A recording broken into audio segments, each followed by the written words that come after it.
and connected with an interesting thing that we find about the name, actually the words associated with Purim. The mitzvahs of Purim all begin with the letter Mem, and also Mordechai begins with a Mem. Haman and Amalek have Mems inside. Mishlech Manas, Matanis Lov Yoinim, Mishta V'Simcha. Very, very interesting concept over here. So we will start from the second paragraph on the bottom of the page on the second column. So we know that it's brought down that on actually the third paragraph. Let's start from Ois Dalet. The Yuvan B'Taisus Biur, what the Rebbe spoke about earlier in the Sikha, he says, will be understood with an additional explanation by prefacing the explanation of the advantage and the quality of Purim over the giving of the Torah. We say that a Matan Torah was only the beginning, that so we explained that it means they began, that it's only on Matan Torah was the beginning, and the true acceptance of the Torah and the true finality of the of acceptance of Torah mitzvahs, Vayikra v'shleimus hakabala, the Torah mitzvahs Purim. The primary and the completion of the acceptance of Torah mitzvahs was on Purim. So he says, l'chura, seemingly, how does it make sense? During the time of the giving of the Torah, when the state and situation of the Yidden wasn't the ultimate state of elevation, it was only a beginning, as opposed to Purim. When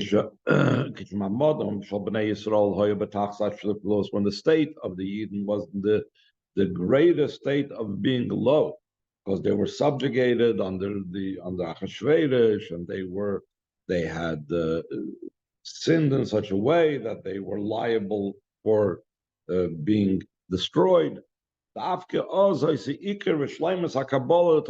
Specifically then, by Purim was the ultimate perfection of the acceptance of Torah mitzvahs, so much more so than Matan Torah, that the giving of the Torah is only called the beginning. The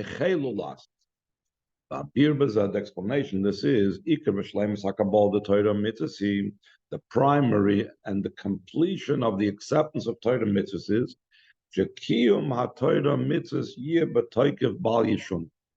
what does it mean I'm accepting of myself Torah mitzvahs? That means that the fulfillment of Torah mitzvahs should be in a full force, unchanging. This means to say, whatever state and situation they find themselves, not just in a state and situation where godliness is revealed, even in a situation where there is a concealment and a covering of godliness. A Yid should stand in the full strength and power in fulfillment of Torah mitzvahs. In other words, despite the negative, despite the darkness. And how does that take place? How is it possible that when there's no godliness revealed, there's a concealment of godliness? A Jew could still have this full force and strength that he doesn't give in, and he stands with full force in the fulfillment of Torah mitzvahs. Is Geulah through becoming by revealed by him the essence of the soul, that's bound up and joined with Hashem in a everlasting power and strength forever. The Rebbe goes on the next page. That is the uniqueness and the novelty of Purim over the giving of the Torah. The boyness Galsais Kasher Shal Yisrael Makadosh Baruch Hu Shemitzad Etzman Neshama. That on Purim was revealed the bond of the Yidden with Hashem. That's a result of the essence of the soul. The Matan Torah during the giving of the Torah, Kishabnei Yisrael Hoy B'Maimed the Matzah the Tachas Ilui, when the Yidden were in a state and situation of an ultimate type of level and height in their spiritual state. That the godly and divine light was by them in a revealed state. To such a degree that he bent the mountain over them like a barrel, holding it over their heads. So the Alter Rebbe explains what's this barrel that he held over their heads. The mountain is likened to Hashem's love. Because of the great love that Hashem revealed to them by the giving of the Torah, so that revealed by the Yidden a rebounding love, a resultant love, that they had such a powerful love to Hashem, as if they were coerced, as if he held a mountain over their head. But it doesn't mean he actually coerced the Yidden to accept the Torah, but rather he showed them such great love that they couldn't help themselves but love Hashem in return and accept the Torah. So therefore, so the acceptance of the Torah was primarily because of the revelation that's from above. Therefore, it doesn't permeate their being totally to such a degree.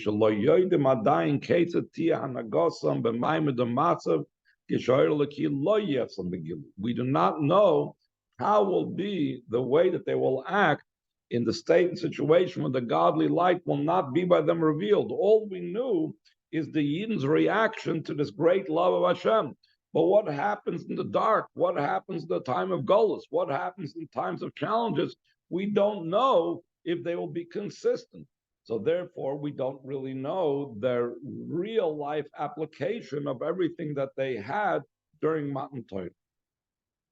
Masha'en came Purim as opposed to Purim. When the Yidden were in the lowest state, but in the darkness of the exile, in the times of Achashverosh, and the Chazal make a play off of the word Achashverosh from the word Hushcharu. It became dark, it became blackened. It was dark in the faces of the enemies of the Yidden. Enemies of the Yidden is a euphemism. When Chazal do not want to speak negatively about the Yidden, they say the Soini Yisrael, but it meant that the Jewish people's faces were darkened like the bottom of a pot that's darkened and blackened because of the fire. Meaning, what does it mean that they were dark?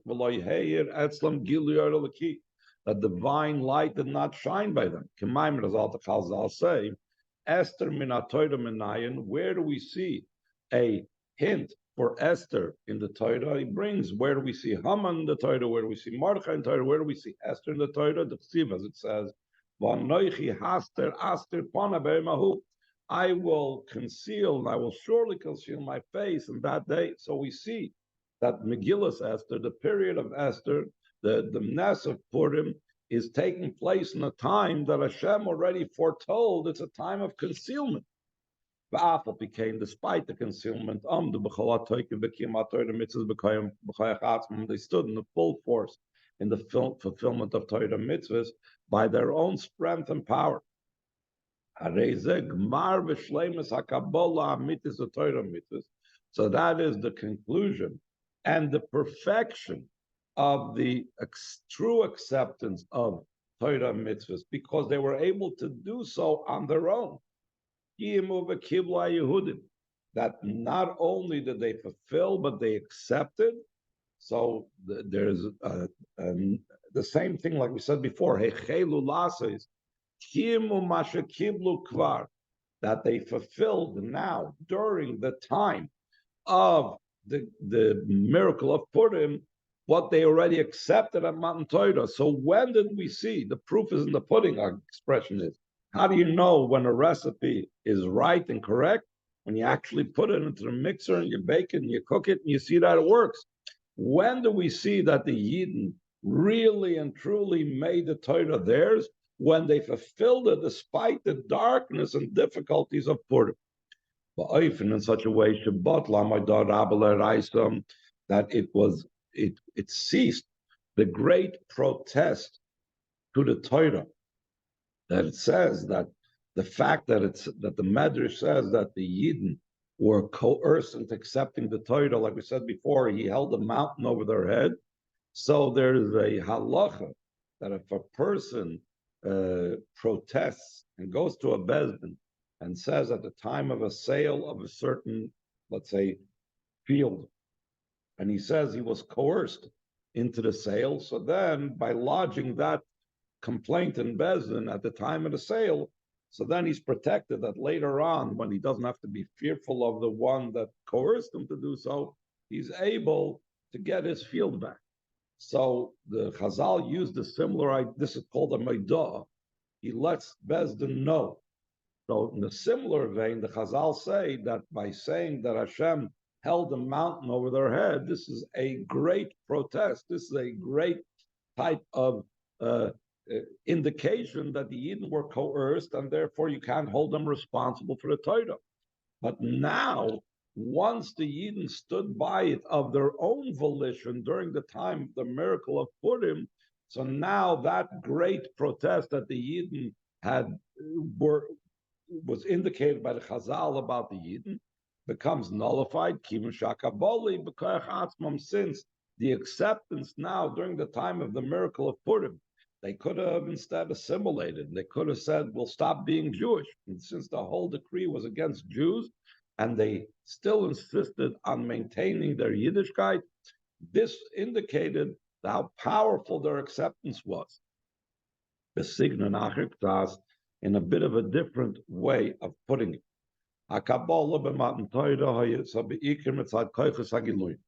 The acceptance that the Yidden accepted the Torah during the time of the giving the Torah was primarily an expression of their revealed soul powers.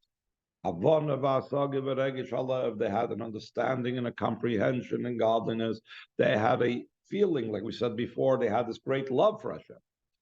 The Purim, as opposed to the acceptance of Purim, top of the next column, was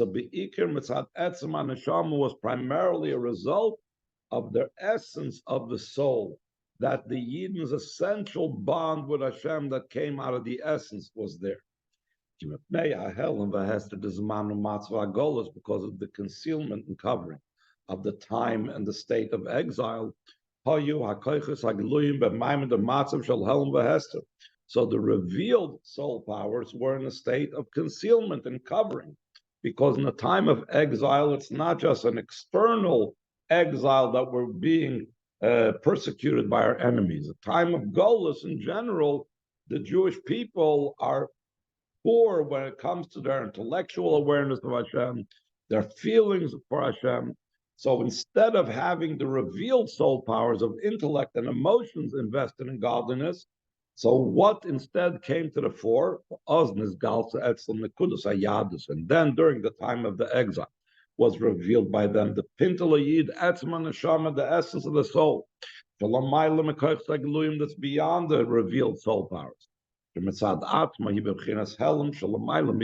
That on its own, it's a state of concealment that's beyond revelation. And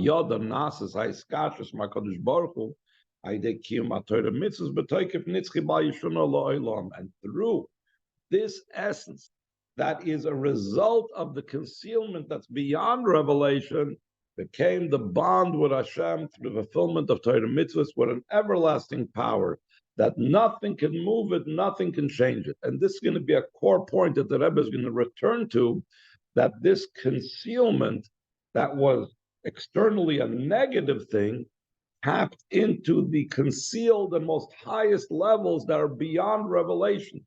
So the concealment down here of Geulah brought out the concealed essence of a Yidden, the concealed essence of Hashem and revelation that we're going to talk about soon.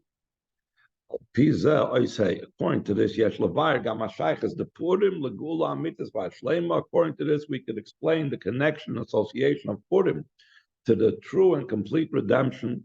Chazal, like it's also hinted in the expression Chazal, Mismach Geulah leGeulah. We're bringing close one redemption to another redemption. Now, the Rebbe says it's hinted in the expression of Chazal. This is not the simple meaning of the words of the Chazal. The Chazal say that why do we celebrate Purim in the second Adar? Why don't we celebrate Purim in the first Adar? Because we want to bring close one redemption to the next redemption. What's the next redemption? Pesach. So because we want to bring one redemption close to the other, so we do it in the second Adar, which is closer to Nisan than the first Adar, which is further away from Nisan. That's the simple meaning of the Chazal, Mismach Geula LeGeula. But on a deeper level, what does the Mismach Geula LeGeula mean? The Rebbe explains that the deeper idea of Mismach Geula LeGeula, the closeness of one Geula to the other Geula, is the level of the Geulah mitzvah shlema, that from Purim we bring out and we come to a level of the complete redemption. In other words, Purim has in it the seeds and the core of Mashiach's times. And that's also why it says that when Mashiach comes, even though all the Yom Tovim will cease, Purim will still be there, because Purim has that common denominator that with the future redemption. So now he's going to explain why. Based on what we said before, we can understand the connection between the future redemption and Purim. The content and the meaning of the true and complete redemption. Who? The Geulah Amitis Vashlema, Mashiach's coming, will be the ultimate fulfillment and the purpose for which the Torah was originally given, which was to make a home for Hashem below. That was the purpose of Matan Torah. And this home down here below, this Hashem coming down here below, was already similar to this, already took place during the time of the giving of the Torah. But then, during the time of Matan Torah, it was only temporary. It wasn't something that was already set that it would be that way. The true perfection and completion of what began during Matan Torah, the home for Hashem down here below, that's going to be in the true and complete redemption. Why? For the same reason that we said that Purim is higher than and greater than Matan Torah. During the giving of the Torah, this was a result of the revelation from above. In other words, Hashem came down here to make his presence felt over here. But it wasn't that the world was truly changed. In the future, when Moshiach comes, the idea that there's going to be a home for Hashem down here below, this is going to be a result of those down here below. Through the avoid of those down here below, they're going to bring that out. Since the primary idea of doing work on our own as a result of our own commitment and so on, that began on Purim, like we said before. Therefore, there's a special association between Purim and the true and complete redemption. Putting this in a little bit different words, during Matan Torah was a revelation of godliness in the world. You remember we spoke about concealment versus revelation. That was what Matan Torah was about. Like it says, all the nations saw the sounds, and the Chazal explained, when they look to the east, and they hear the speech go out from the east. So too, from all four sides, they heard the whole world expressed and revealed godliness. Like the Chazal say, an ox did not low. The entire world was silent. In other words, because this revelation of godliness that impacted the entire world. So, in other words, it's about revelation and godliness becoming revealed. As opposed to Purim, it was a state and situation of concealment and covering, like we mentioned before the pasuk, and I will surely conceal my face in that day. But concealment does not just have to be a negative concealment. it can indicate a high level that's beyond revelation. This concealment also indicates on a high level, it's beyond revelation. Even the level of Bayomahu,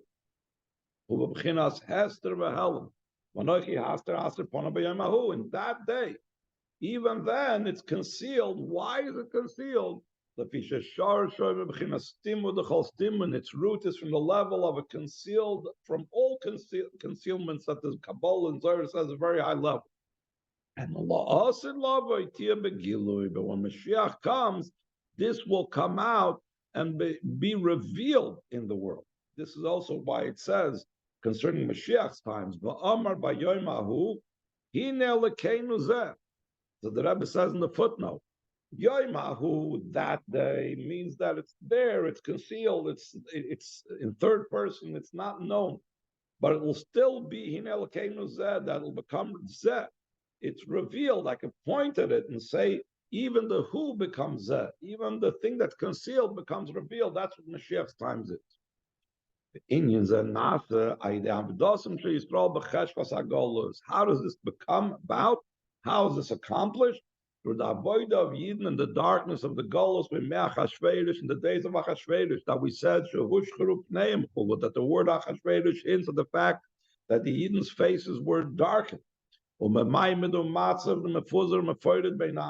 state and situation where they are scattered and spread out amongst the nations. Because then, in that darkness and in that negative state, then becomes the idea of the point of Yiddishkeit becomes revealed. The essence of the soul, is beyond revelation. That darkness comes to the essence that's beyond revelation. The helam l'mal yusa, it's a concealment in a positive way. And the Rebbe brings in the footnote different concepts that shows darkness, that the darkness is something that's positive, that we find megala mukas minichoshach, there's a pasuk, and there's the idea of shachar, from the word shachar, comes at the end of the night, at the end, the darkest time, that brings the light, and the same thing that the sun, the powerful sun, causes the darkness. Powerful sun shows on revelation and so on. So darkness can have the positive as well.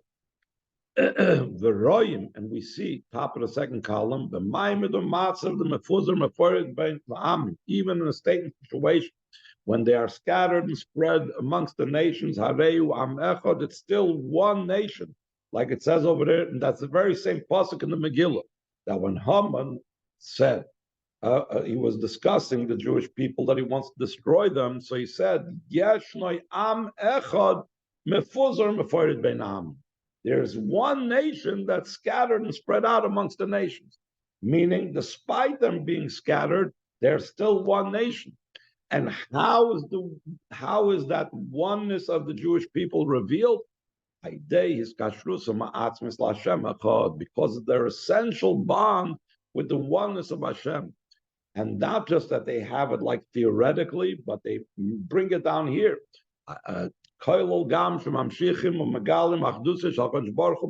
Also included by the fact that they draw down and reveal the unity and oneness of Hashem in the world. It's a nation that the echad of Hashem they bring down into the earth. They draw down the oneness of Hashem, the unity of Hashem, also in this low earth. Through this, it becomes revealed in the entire world the kingship of Hashem. Hashem is hinted and called the supernal Achashverosh. Achashverosh, the Chazal also say another play on the word Achashverosh, Sha'achris v'reishis shaloi. The Medrash says Achashverosh could be called the end, and the beginning is his. In other words, who is at the end and who is at the beginning and who rules over all time? That's Hashem. So Achashverosh really hints at Hashem's very being. Shenasa Moishel Bekippah. That he becomes a ruler in the entire globe. Just like Achashverosh was the ruler of the entire globe, so too the Achashverosh, hinting on Hashem, becomes revealed through the Yidden, how he rules the entire globe. Just like the physical Achashverosh reigned from Hoidu to Kush, 127 provinces or countries, Kipshute Mamish, literally, that Hashem literally is seen as being the ruler of the world, in a revealed way to all the nations. Like it says, it'll be for Hashem the reign by Yoimahu. That day when Moshiach comes, Hashem will be one, his name will be one over the entire world. So now the Rebbe is going to explain, based on this, what I mentioned before, is going to connect it with the letter Mem and the mitzvahs of Purim. According to what we said before, that Purim is connected to the true and complete redemption. Yes, we could explain based on homiletics, Hatam Shabakama mitzvahs de Purim, the reason why in many of the mitzvahs of Purim, Maschilim Bais Mem, they begin with the letter Mem. Mikra Megillah, the reading of Megillah, Mishloyach Manas, sending of portions, food, Matanis Lavyoinim, gifts to the poor, Mishta V'Simcha, partying and joy. And the Rebbe says the other mitzvahs that we do on Purim, let's say saying Allah Nisim, that's not unique to Purim. Allah Nisim, you say also in Chanukah, and the same thing with other mitzvahs. They read from the Torah on Purim. Again, these are things that you do on other times, but these are the mitzvahs that are unique to Purim, and they are all connected with the letter Mem. Why are they connected with the letter Mem? Because the letter Mem has a special connection with Golus and Geulah. Ubagdama, by prefacing it, Klolos Inyan Hagolus V'Geulah Nirmas Bais Mem. The general idea of the exile and the redemption is hinted in the letter Mem. Kiyadu, as it's known, Shemem Psuchan, an open Mem, Moira Alagolus indicates the idea of exile. How do we see this? Kimerum is a pasuk, like it's hinted in the pasuk. That's in Nehemiah. It says,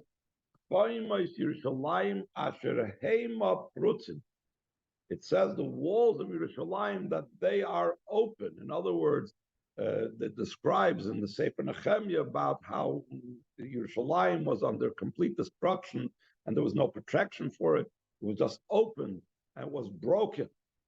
So even though it's the end of a word, Heim Prutzim, it should have been a shlos mem, should have been a final mem, a closed mem. Despite that, mem psucha b'tzayva, because it's referring to a state of exile and destruction, the mem is open at the end of the word, even though at the end of the word it's usually a closed mem. Mem stuma moira la geulah, and the closed mem indicates the redemption. In the room is a pasuk lamar b'hamisrol shalmein ketz that when it talks about Mashiach's time, it says they'll have much of rulership and peace to no end. And he used it again, mem stuma b'emtzat teva. There's a closed mem in middle of the word, when usually in the middle of the word it's supposed to be an open mem, because to indicate, because this is the time of the Geulah, so it's indicated by the closed mem. What is the idea of open and closed mem? What's open and closed have to do with Golus and Geulah? The stimas hapritza the mem psucha, shetia mem stuma, and closing that opening of the open mem that should become a closed mem. L'marba misra nasai de avodosam shel Yisrael. This is something that's accomplished through the avodah of Yid. Avodas hamata dafka, specifically the avodah of down here below. So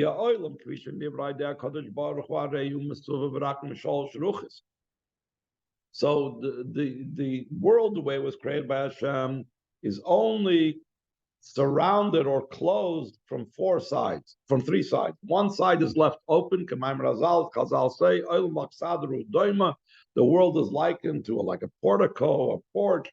And the northern side is not closed, not encircled. It has an opening on the northern side. There is room for something to break through a negative thing. In Shal Yerida, there's a possibility for descent, Adli Yeridus HaGolus Kulu, until the descent in exile. By day Avodos and Shal Yisrael Avodas Hamata, through the Avodah of Yid, the Avodah down here below, B'koyach Atzmi. Like we said before, Purim indicates Yidden's doing things by their own power. That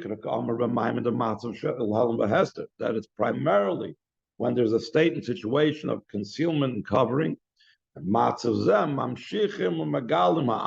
this state, they draw down and reveal the Aleph, Alufi Shaloilam, the one who is the master of the world, the Aleph, the boss of the world, Hashem, B'toich Pirtzas Hagolos, within the breaking through of the exile, the revealing Hashem, just like the Rebbe always brings down that you take the Aleph and you insert it into the word Geulah, exile, you become Geulah, becomes redemption. Then the world becomes encircled, closed off from all four sides, just like the closed mem that's completely closed from all sides. In such a way that's negated the possibility of a breaking in, that there will be rulership much and there will be peace to no end. A Geulah that has no Golus through it, through another two mems, Malka Mashiach, through the King Moshiach. And the Rebbe in footnote 83 brings that one of the names of Moshiach is Menachem, that begins with the open letter mem, but the end of the name Menachem is with a closed mem. So he says, Valpia Omer, a point what we said before, the main thing that came about down here below was Purim, that then was the acceptance on their own power, not because of revelation from above. Moving, it's understood, the idea of the letter mem, stimas hapirtza, the mem psucha, closing off the broken part of the open mem, la soisa mem stumai, the avodah samata, to turn it into a closed mem through the avodah down here below. Shayach beikar lepurim is primarily connected with Purim, and the Rebbe says in the footnote, even though Matan Torah was also the luchas were given to 40 days, and it's still the idea of the mem. Mem is 40 days, but he says one could say that the first 40 days, the first luchas, were the open mem, and the last 40 days where the final luchas were given is similar to the closed mem, because that's also the tshuva. So that's how they earned it. But still, it's primarily Purim is the ultimate idea of the avodah of the mata. That's